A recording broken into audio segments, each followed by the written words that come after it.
My name is Becca with Rebecca Reed Creative, and if we haven't met, welcome to this YouTube channel.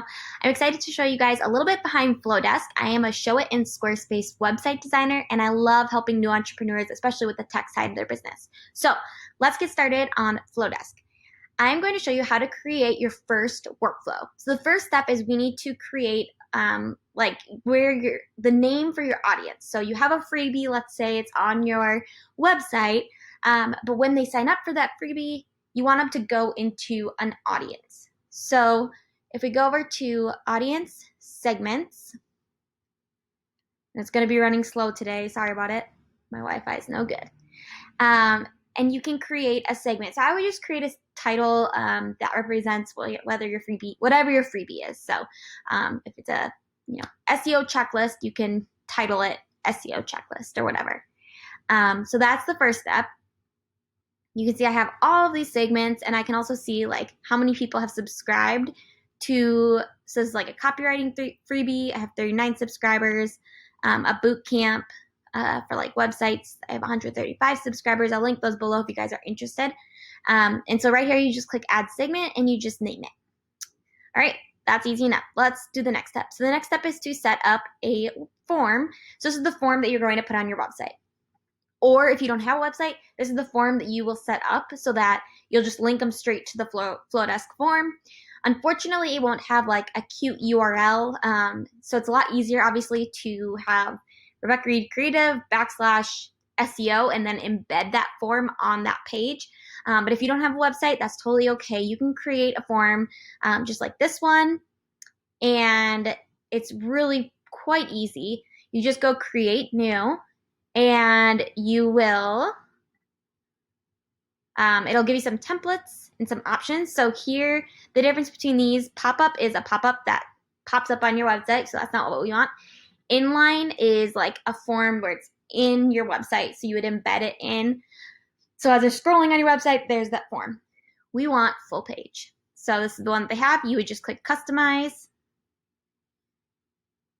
And then you would choose a segment. So this is exactly where you are going to make sure that you have it go to whatever segment. So if that's the bootcamp one or whatever, then you click save.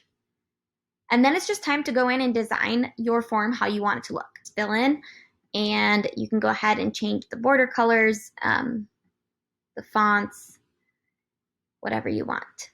And then once you've designed it, you will hit customize, and it'll go through some steps like, do you want to enable double opt-in?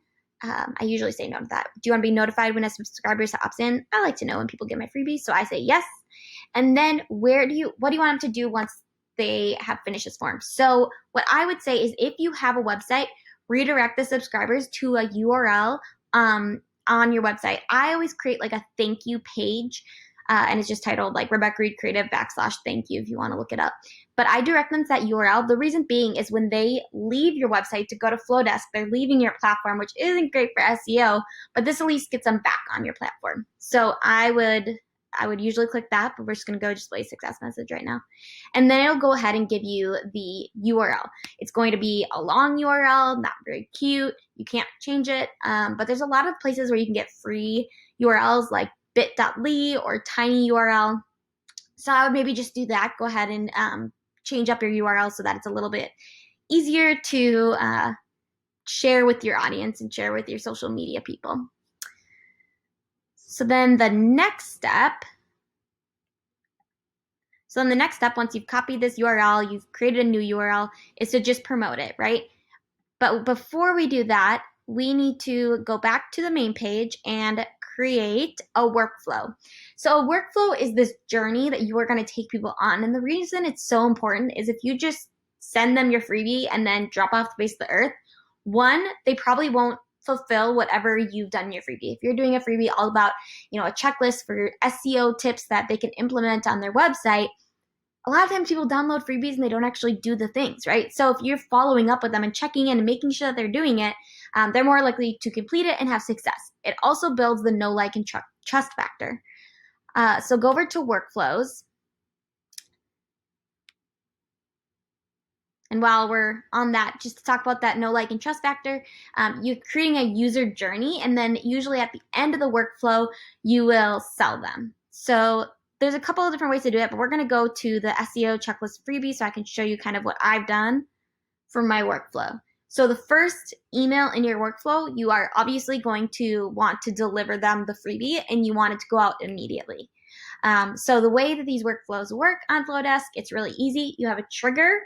So trigger for the first email would be immediately, and then you have the email, and then you can have a time delay.